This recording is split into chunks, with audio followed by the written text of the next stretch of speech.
उसका चिन्ह पिता पुत्र पवित्रात्मा के नाम पर आमीन। धन्यवाद धन्यवाद धन्यवाद। हे परम प्रधान परमेश्वर, हे अब्राहम इसहाक इज़राइल के परमेश्वर, हे पवित्र आत्मा प्रभु यीशु मसीह, हम आपकी स्तुति आराधना महिमा प्रशंसा बड़ाई करते हैं पिता। हम आपकी जय जयकार करते हैं प्रभु। हम आपको धन्य धन्य धन्य कहते हैं, राजाओं के राजा प्रभुओं के प्रभु प्रभु यीशु मसीह। इस सुंदर जीवित वचन को हम जो पढ़ने सुनने जा रहे हैं प्रभु, आज के वचन के द्वारा प्रभु आज 100 गुना हम फल लाए परमेश्वर। आज का एक एक वचन दोधारी तलवार की तरह प्रभु हमारे जीवन से सारी कमी घटी खत्म हो। आज के वचन के अनुसार हम जी सके, चल सको, बैठ सके, इस योग बनाइए। आज का वचन परमेश्वर आपके मुख से निकला हुआ वचन हो हमारे लिए परमेश्वर, ताकि हम जीवित हो, प्राणी बन जाए, सही रीति से चलने वाले बन जाएं। आज के वचन के अनुसार हम जीने उठने बैठने वाले बन जाएं। आज का वचन जो आप हमें सिखाएं प्रभु, हम 100 गुना फल लेके आए और ये वचन हमारे जीवन से 100 गुना फल लेके आए। इस योग बनाइए, सारी कमी घटी दूर कीजिए परमेश्वर, हमारे जीवन की हर एक परिस्थिति को ठीक कीजिए परमेश्वर। हे परम प्रधान परमेश्वर पवित्र आत्मा प्रभु यीशु मसीह, सारी बातों को आपके चरणों में रखते हुए यह प्रार्थना विनती यीशु के नाम पे मांगता हूँ प्रभु। आज जो वचन हम सुने प्रभु, हर एक जन परमेश्वर, जितने बेटे बेटी जितने हैं परमेश्वर, आज का जितने लोग वचन सुने प्रभु, आज का हर एक वचन परमेश्वर उनके जीवन में 100 गुना फल लाए। और परमेश्वर अब्राहम इसहाक इज़राइल के परमेश्वर हो, आदि और अंत, अल्फा ओमेगा परमेश्वर हो, अनंत जीवन देने वाले परमेश्वर, आज जितने तेरे बेटे बेटी हो परमेश्वर, आज का वचन जब सुने प्रभु इतने आशीषित हों परमेश्वर कि आज से पहले इतनी आशीष उन्होंने महसूस ना की हो। खुदा आज के वचन के द्वारा वो जीना सीखे, चलना सीखे, उठना बैठना सीखे। इस योग में सारी बातों को तेरे चरणों में रखते हुए विनती यीशु मसीह के सामर्थी नाम से अब्बा पिता से मांगता हूँ, सुनिए और दया से ग्रहण कीजिए। आमीन आमीन। मेरे साथ वचन निकालेंगे संत याकूब का पत्र अध्याय 2 पद संख्या 10 से 13 आज हम देखेंगे। और ये वचन मिलेगा 356 पेज नया विधान में। आप सबको नया विधान में 356 पेज पे मिलेगा। और ये है याकूब का पत्र अध्याय 2 10 से 13।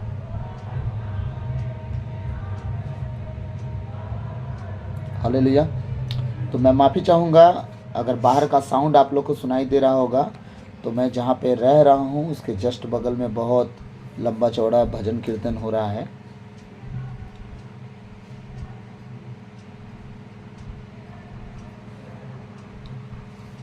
तो इस पर माइंड मत कीजिएगा, जो बात मैं करने जा रहा हूँ प्रभु का वचन, उस पर माइंड कीजिएगा। पीछे क्या हो रहा है, बैकग्राउंड से आवाज़ जो आ रही है वो क्या हो रही है, उससे आपको फ़र्क नहीं पड़ना चाहिए। तो आज हम जो वचन सुनने जा रहे हैं उस पर हम ध्यान देंगे। आमीन। आइए हम प्रभु के वचन में जाएंगे। संत याकूब का पत्र अध्याय 2 पद संख्या 10 से 13। यदि कोई पूरी संहिता का पालन करता है किंतु उसकी एक धारा का ही उल्लंघन करता है, तो वह समस्त संहिता के प्रति अपराध करता है। क्योंकि जिसने कहा व्यभिचार मत करो, उसने यह भी कहा हत्या मत करो। इसलिए यदि आप व्यभिचार नहीं करते किंतु हत्या करते हैं तो आप संहिता का उल्लंघन करते हैं। आपकी बातचीत और आपका आचरण उन लोगों के सदृश हो जिनका न्याय स्वतंत्रता प्रदान करने वाली संहिता के अनुसार किया जाएगा। आमीन। जिसने यह दया नहीं दिखाई है उसके साथ दया नहीं की जाएगी, किंतु दया न्याय पर विजय पाती है। सब कहें आमीन। तो आइए हम प्रभु के वचन में गहराई से जाएंगे कि प्रभु का वचन क्या कह रहा है। इस वचन पे बहुत ध्यान देंगे। हाँ, आने वाले हर एक दिन में मैं आपको इसी तरह का वचन बताऊंगा। और आने वाला हमारा 40 काल परमेश्वर बहुत अच्छे से ख़त्म किए। मैं उम्मीद करता हूँ आप वचनों से बहुत कुछ सीखे होंगे। लेकिन अब जो वचन चलेंगे वो लिमिट से पार वचन चलेंगे, वो लिमिट में नहीं होंगे। तो जितने लोग 1 घंटे का वचन सुन सकते हैं वो लोग ज़रूर कमेंट करें। जिनको लगता है कि वो सिर्फ आधा घंटा सुन सकते हैं वो भी कमेंट में लिख के भेजें। 30 minute, 45 minute, 40 minute, 50 minute, 55 minute, 60 minute. हाँ, तो क्या होगा कि अगर वीडियो लंबा होता है तो उसे हम काटेंगे नहीं, क्योंकि हमको ना मजबूरन वीडियो छोटा करना पड़ता है, ऑडियो को छोटा करना पड़ता है कि आप लोग शायद समय ना दें। और मैं चाहता हूँ कि आप जब समय देंगे और जो मैं कहूँगा अगर आप करेंगे, मैं सच कहता हूँ परमेश्वर आप सबको घर परिवार समेत ऊपर उठाएगा, धरती पर भी स्वर्गराज में भी बड़ा पद देगा। आमीन। क्योंकि मैं ये सारी बातें अपने लिए नहीं, आप सबके लिए और मेरे अपने परिवार के लिए भी भली की बातें, भलाई की बातें जान के सब बातों को रखता हूँ, ताकि हम इसके अनुसार चलें और आगे बढ़ते जाएं। आमीन। अब आते हैं हम प्रभु के वचन में। जितने लोग ये सोचते हैं ना, अरे हो गया कोई बात नहीं, प्रभु तो दयालु है, प्रभु तो सब जानता है, प्रभु तो जानता है ना कि हमसे गलती हो जाती है। अब जब ये कहते हैं हमने बार बार ढकोसलेबाजी की बातें कि प्रभु तो सब जानता है, हमसे तो गलती हो जाती है, प्रभु हिसाब लेना शुरू कर रहा अपने वचनों के द्वारा। पिछले दिनों में मैं आप लोग को ईस्टर के एक दिन पहले भी सेम वचन डाला था।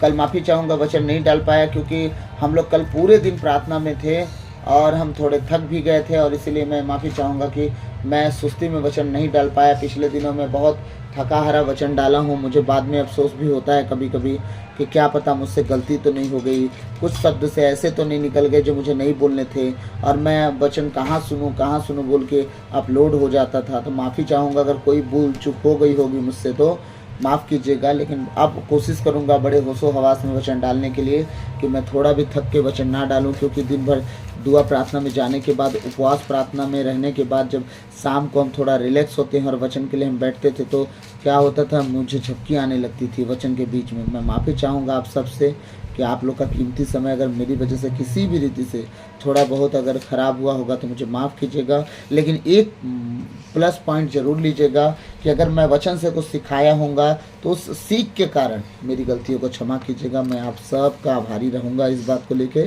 तो आइए हम प्रभु के वचन में जाएंगे और बहुत ध्यान से समझेंगे कि वचन क्या कह रहा है। वचन कहता है, यदि कोई पूरी संहिता का पालन करता है किंतु उसकी एक धारा का ही उल्लंघन करता है।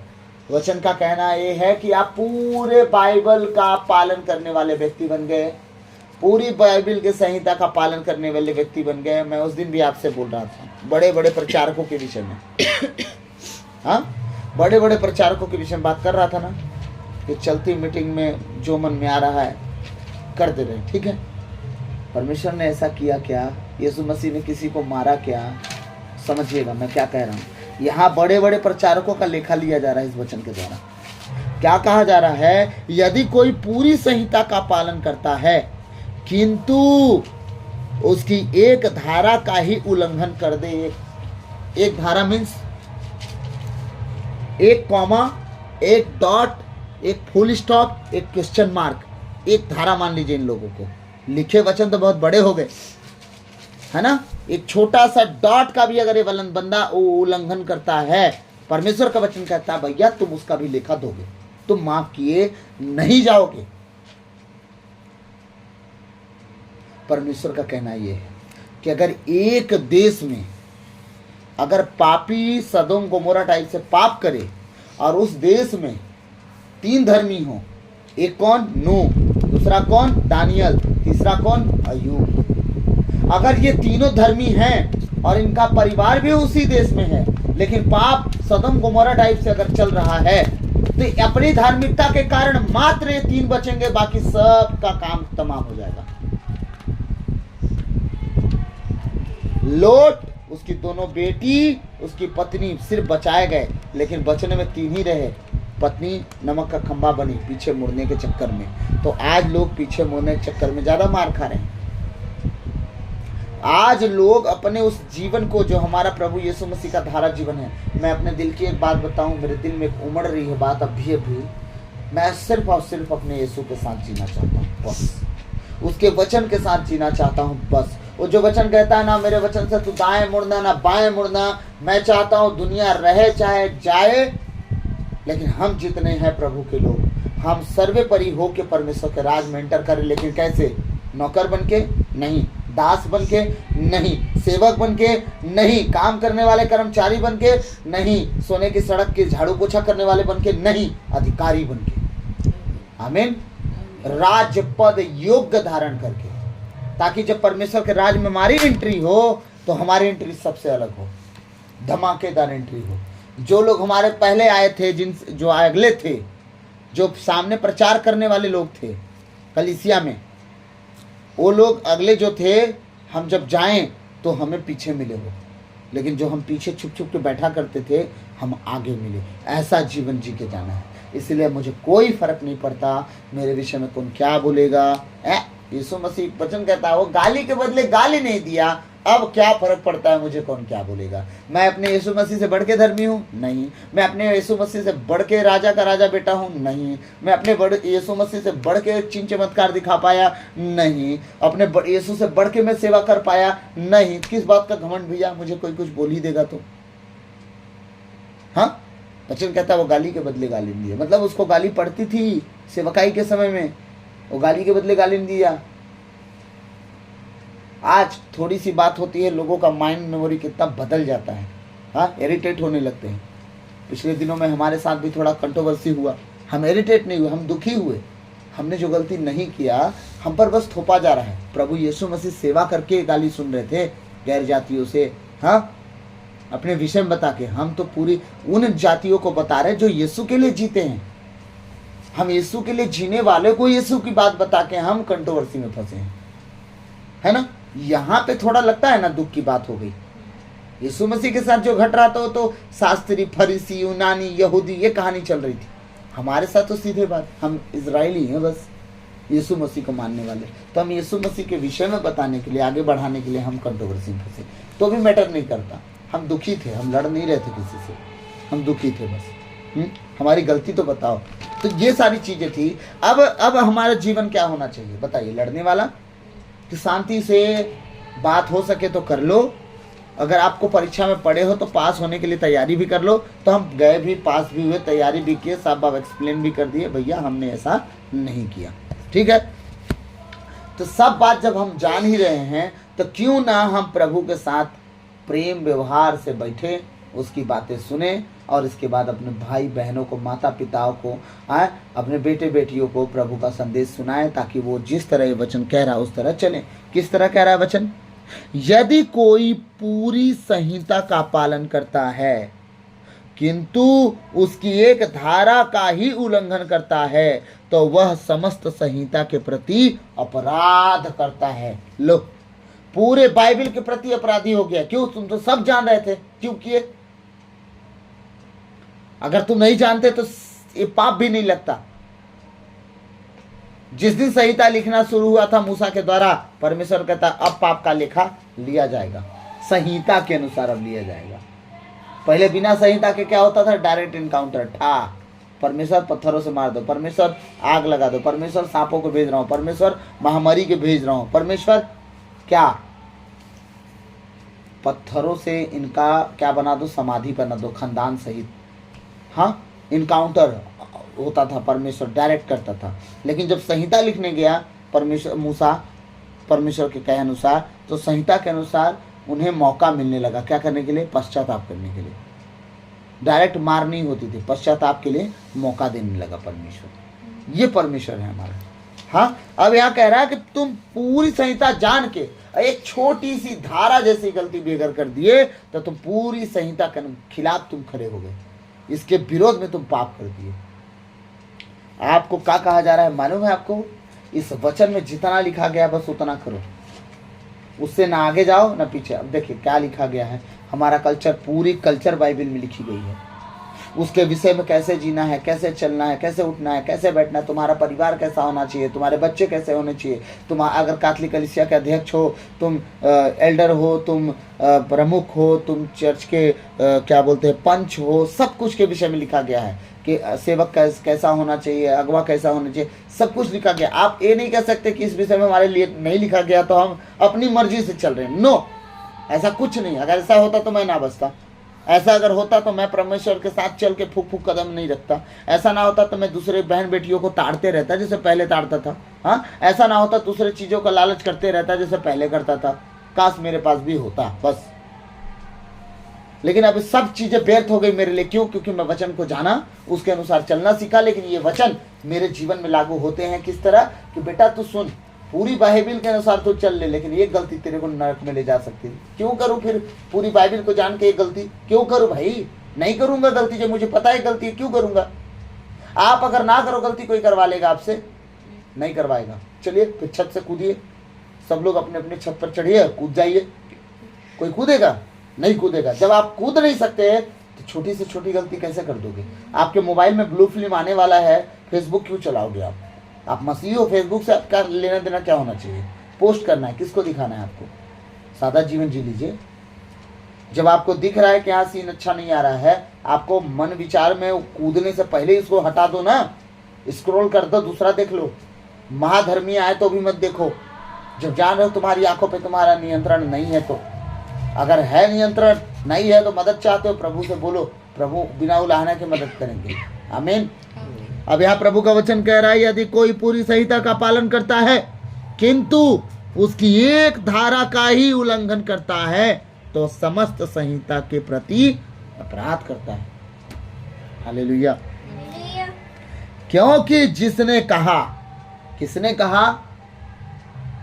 व्यभिचार ना करना, उसी ने यह भी कहा हत्या मत करना। इसका मतलब हमारा परमेश्वर मूसा को संहिता यही दिया था, तो जिसने कहा व्यभिचार ना करना, उसने तो ये भी कहा ना कि हत्या मत करना। ये थोड़ी कहा कि व्यभिचार करो हत्या मत करो, हत्या करो व्यभिचार मत करो। हाँ, अब देखिए वचन कह रहा है, क्योंकि जिसने कहा व्यभिचार मत करो, उसने यह भी कहा हत्या मत करो। इसलिए यदि आप व्यभिचार नहीं करते किंतु हत्या करते हैं तो आप संहिता का उल्लंघन करते हैं। उसका कहने का मतलब ये है कि तुम्हें 4 गलतियां दिखाई गई, 5 गलतियां दिखाई गई, 100 गलतियां दिखाई गई। अब तुम कहोगे मैं 99 गलती नहीं करूंगा पर एक ठोकर ले रहा हूं। परमेश्वर कह रहा है तुम सारी संहिता का उल्लंघन कर डाले, क्योंकि 100 की 100 गलतियां तुम्हें बताई गई बाइबल में लिख के ना कि ये चीज मत करना मेरे बेटे मेरे बेटी। तो हमें नहीं पता था। बाइबल किस लिए तुम्हारे घर में रखा गया है? हाँ, धूल झाड़ने के लिए कि धूल फांकने के लिए? क्या करने के लिए रखा गया है? उसको पढ़ना है, उसको समझना है, उसके अनुसार जीना है, उसके अनुसार चलना है, ताकि तुम टॉप पे हो। तो पहाड़ की चोटी पर चढ़ने के लिए जो स्ट्रगल कर रहे हैं लोग, वहां तुम आराम से जाके बैठा दिए जाओ, तुम्हारा कब्जा हो उस पर। किस लिए बाइबल का वचन पढ़ना है हमको? ताकि हम ऊपर उठें। लोग कहते हैं हमसे पाप हो जाता है, तो पाप हो ही जाता है तो एक काम करो ना, एक अध्याय पढ़ के पाप करो। तो मतलब पाप करने के लिए छूट है। प्रभु के एक दास कहते हैं छूट उठ नहीं है। जब तुमसे पाप हो जाए तो तुम 3 अध्याय बाइबल पढ़ो, फिर जब पाप हो जाए 6 अध्याय पढ़ो, फिर क्या होगा? फिर तुमसे पाप कभी होंगे ही नहीं। आमीन। क्यों? क्योंकि बाइबल तुम्हें तब तक इतना कुछ सिखा देगी कि तुम बाइबल के करीब आना शुरू कर दोगे और पाप से दूर भागना शुरू कर दोगे। क्योंकि ये वचन जीवित है, जो इसे पढ़ता है वो बदल जाता है। आमीन। इसे पढ़ने वाला कोई कहे कि नहीं हम बदले नहीं, वो दुनिया का सबसे निरामूर्ख व्यक्ति होगा जो कुछ नहीं जानता। मैं तो ये कहूँगा उसके लिए करिया अक्षर भैंस बराबर हो गया, लिखा हुआ काला अक्षर है उसके लिए। लेकिन जो बाइबल पढ़ने वाला है व्यक्ति कंटिन्यू, हाँ, वो कभी भी नहीं भूल सकता, ना छोड़ सकता है। हालेलुया। जिसने कहा कि व्यभिचार मत करना, उसने यह भी तो कहा हत्या मत करो। इसलिए यदि आप व्यभिचार नहीं करते किंतु हत्या करते हैं तो आप संहिता का उल्लंघन करते हैं। मतलब जितनी आज्ञाएं कही गई कि तुम मत करना, उनमें से अगर तुम एक भी छोड़ गए तो तुमने पूरी कलीसिया का उल्लंघन किया, तुम्हें बचाएगा कोई नहीं। Hallelujah, hallelujah. वचन कह रहा है कि जितने लोग संहिता का पालन करने के विषय में जान चुके हैं, उनमें से एक गलती भी अगर करेंगे वो बचाए नहीं जाएंगे। हालेलुया। आगे का वचन कह रहा है, आपकी बातचीत और आपका आचरण उन लोगों के सदृश हो जिनका न्याय स्वतंत्रता प्रदान करने वाली संहिता के अनुसार किया जाएगा। क्या होना चाहिए? आप लोग का बातचीत और आपका आचरण उन लोगों के सदृश होना चाहिए जिनका न्याय स्वतंत्रता प्रदान करने वाली संहिता के अनुसार किया जाएगा। आप लोग का आचरण, आप लोग की बातचीत कैसी होनी चाहिए पूछा जा रहा है। उन लोगों की तरह जिस तरह एलिया था सीधे स्वर्ग गया, हनोक था सीधे स्वर्ग गया, दानियल भी स्वर्ग गया होगा, हैं, योहन भी जिंदा ही है, ठीक है। परमेश्वर के 12 चेले वो लोग भी जिंदा होंगे, आशा करता हूँ। उनके जैसा काम तो कोई किया नहीं, ठीक है। और अब्राहम के जो 12 गोत्र हैं, याकूब के बेटे, वो लोग भी जीवित हैं। तो क्या परमेश्वर का वचन कहना चाह रहा है? आपकी बातचीत और आपका आचरण उन लोगों के सदृश हो जिनका न्याय स्वतंत्रता प्रदान करने वाली संहिता के अनुसार किया जाएगा। स्वतंत्रता प्रदान मतलब आपको स्वर्ग राज प्रदान किया जाएगा। स्वतंत्रता क्या है? धरती पर अच्छा घर होना चाहिए, अच्छी नौकरी, पैसा, इनकम, हाँ, बच्चे मेंटेन, सब कुछ। नो, रिसाइकिल है वो। तो आप बच्चे थे, अब जवान हुए, आपके बच्चे आए, आप बूढ़े हुए, फिर जो बच्चा था वो जवान होगा, फिर उसके बच्चे आएंगे, उसके वो बूढ़ा होगा। ये साइकिलिंग चल रही है, ये खत्म नहीं होने वाली। इसका तात्पर्य है कि जब आप खत्म हो जाओगे, स्वर्ग राज जाओगे, वहां के लिए धार्मिकता क्या है आपके लिए? कौन सी धार्मिकता है? कौन सा धार्मिकता लेके जी पाए? कोई नहीं। तो बताओ परमेश्वर कैसे क्षमा करेगा? कैसे आपको कहेगा, आ मेरे बेटे, आ मेरी बेटी, मैं तुझे दोनों हाथों फैला के बुला रहा हूँ, आ मैं तेरा स्वागत करूंगा। नहीं, वो बोलेगा मैं तुम्हें नहीं जानता। प्रभु, हाँ, ऐसे कैसे बोल सकते हैं? मैंने तो मुर्दे जिलाए, लंगड़े चलाए, गूंगे दिखाए, बुलाए, अंधे दिखाए, हाँ, आप ऐसे कैसे बोल सकते हैं? वो कहेगा तुमने मेरे नाम से किया ना। बोलेंगे हाँ, जब तुम मेरे नाम से किए तो ये हुआ, तुम्हारे नाम से तुमने क्या किया? किसी के पास कोई जवाब नहीं होगा। और छोटा सा मुंह करेंगे और परमेश्वर कहेगा इन्हें पकड़ो, नरक की आग में फेंक के आओ। ये दिन आएगा।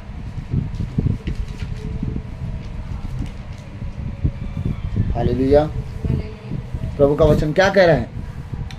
जिसने दया नहीं दिखाई है उनके साथ दया नहीं की जाएगी, किंतु दया न्याय पर विजय पाती है। दया कहाँ विजय पाती है? न्याय के ऊपर। याद रखिएगा। और जो दया नहीं दिखाए किसी कारण, परमेश्वर का वचन कह रहा है उन पर दया नहीं दिखाई जाएगी, चाहे वो कुछ कर ले।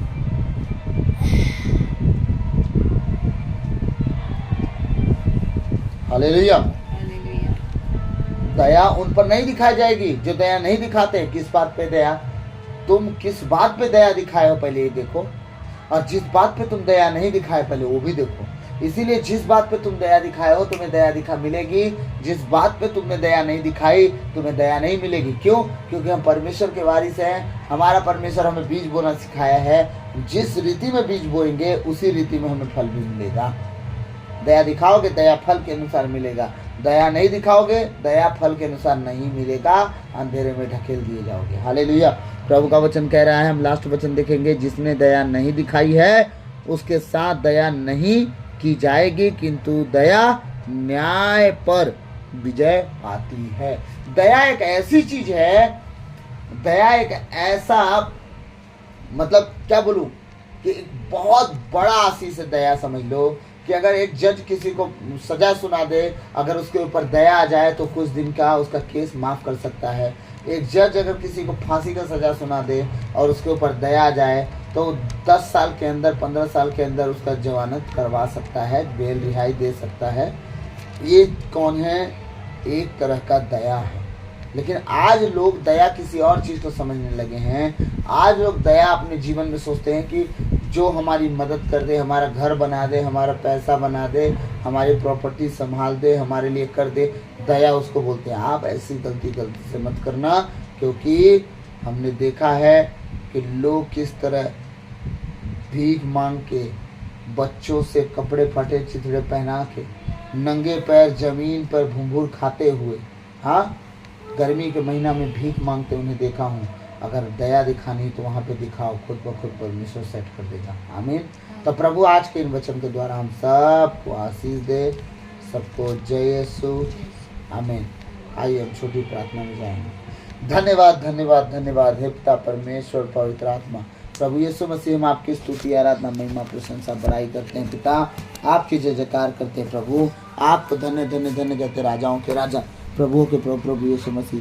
पिछली रात के लिए, आज के दिन के लिए, शाम रात के लिए पिता हम धन्यवाद देते हैं कि आपने अब तक हमें जीवित, सुरक्षित और अचानक मरण से बचाया, हर अप्रिय घटना से, हर दुर्घटना से, हर एक्सीडेंट महामारी से बचाया। उसके लिए धन्यवाद पिता। आज तक जो भी और परमेश्वर हमसे मन वचन कर्म से और अपना कर्तव्य पूरा न करने से हमसे पाप गुनाह हुआ हो, उसके लिए क्षमा कीजिए, दया कीजिए, कृपा कीजिए।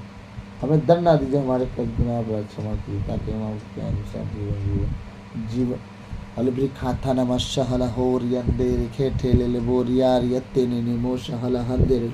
खुदावन तेरे वचन के अनुसार हमारा जीवन हम पवित्र और खरा जीवन जिए, पाक पवित्र जीवन जी सके। परमेश्वर सारी बातों में भलाई को उत्पन्न कर सके। तेरे बेटे बेटियों के लिए प्रार्थना करता हूँ, जितने आज का वचन सुनेंगे खुदा 100 गुना फल लाए, पवित्र और खरा जीवन जिए, पाप गुनाह से दूर रहें और तेरे के अनुसार जीवन जिए। पिता मैं प्रार्थना करता हूँ तेरे उन बेटे बेटियों के लिए जिसे तूने परमेश्वर मुझे दिया है प्रभु, जो मेरे आत्मिक बच्चे हैं परमेश्वर, उनके सुधी ले, उनके बच्चों के लिए, उनके पति पत्नी के जीवन के लिए, उनके घर परिवार के लिए, उनकी कमी घटियों के लिए पिता मैं प्रार्थना करता हूँ। उनके खत्ते भंडार के लिए कभी भी कम ना हो परमेश्वर, सदा उन्हें अपनी आशीषों से अपने लहू से भरना। तेरी दया उन पर सदा बनी रहे, तेरे अनुग्रह की दृष्टि उन पर लगी रहे प्रभु। ओ प्रभु आपकी तारीफ हो, तारीफ हो, तारीफ हो, तारीफ हो। इस रात्रि काल को आपके बलवंत हाथों में तो आपने लहू में छुपाई। कोई भी शैतान की ताकत इस घर में, हमारे शरीर प्राण आत्मा मन विचार में और तेरे बेटे बेटियों में जितने ऑनलाइन है सुनने ना पाए ओ बहरा कर खुदावन शैतान की हर एक ताकत खुदावन ओ ब्राला नामा सहला हो रिया रे अंदर अड़बो सहरा खरबर हंदर अड़बो। ओ प्रभु हमारे पीछे हमारे घर वालों को सुधी दीजिए, तेरे बेटे बेटे को सुधी दीजिए परमेश्वर, जो तेरे नाम में बहुत स्ट्रगल कर रहे हैं प्रभु। सारी बातों को तेरे चरणों में रखते हुए बिनती यीशु मसीह के नाम से अब विकास मांगते हैं, सुनिए और दया से ग्रहण कीजिए, आमीन। हालेलुया, धन्यवाद, हालेलुया, हालेलुया, हालेलुया, हालेलुया, धन्यवाद, धन्यवाद, धन्यवाद Yeshu, hallelujah, hallelujah, hallelujah, hallelujah, hallelujah, धन्यवाद यीशु, धन्यवाद यीशु, धन्यवाद यीशु, हालेलुया। प्रभु आपकी तारीफ हो, महिमा हो, प्रशंसा हो, बड़ाई हो, आपकी जय जयकार हो प्रभु, आपको धन्य धन्य धन्य कहते हैं। ओ प्रभु आपकी सारी बातों को आपके चरणों में रखते विनती यीशु के नाम पर भक्त आपसे मांगते हैं, सुनिए और दया से ग्रहण कीजिए, आमीन। प्रभु की विनती है, पिता हमारे तू जो स्वर्ग में है, तेरा नाम पवित्र किया जावे, तेरा राज जावे, तेरी इच्छा जैसे स्वर्ग में है वैसे इस पृथ्वी पर भी पूरी होवे। हमारा प्रतिदिन का आहार आज हमें दे और हमारे अपराध हमें क्षमा कर, जैसे हम भी अपने अपराधियों को क्षमा करते हैं, और हमें परीक्षा में डाल दे पर दुर्बुराई से बचा, क्योंकि राज और पराक्रम और महिमा सदा तेरी ही है, आमीन। सब कहें आमीन। क्रूस का चिन्ह पिता पुत्र आत्मा के नाम पर, आमीन। सबको जय यीशु। तो प्रभु आप सबको खूब आशीष दे, गॉड ब्लेस यू ऑल। प्रभु में ऐसे ही प्रेम में बढ़ते जाइए और ज़्यादा से ज़्यादा के लोगों तक शेयर करिए, और प्रभु के लोगों से कहिए चैनल को लाइक सब्सक्राइब कर लेंगे, ताकि जब भी चैनल में वीडियो डले तो सबसे पहला नोटिफिकेशन उनके पास जाए और सबसे पहले वचन सुन सकें। तो प्रभु आप सबको आशीष दे, गॉड ब्लेस यू ऑल, और हम जल्द से जल्द मिलते हैं। सारी बातें मिलकर भलाई उत्पन्न करेंगी हमारे लिए, और ऐसा ही हो, आमीन आमीन। दामाखा जय सु गुड नाइट।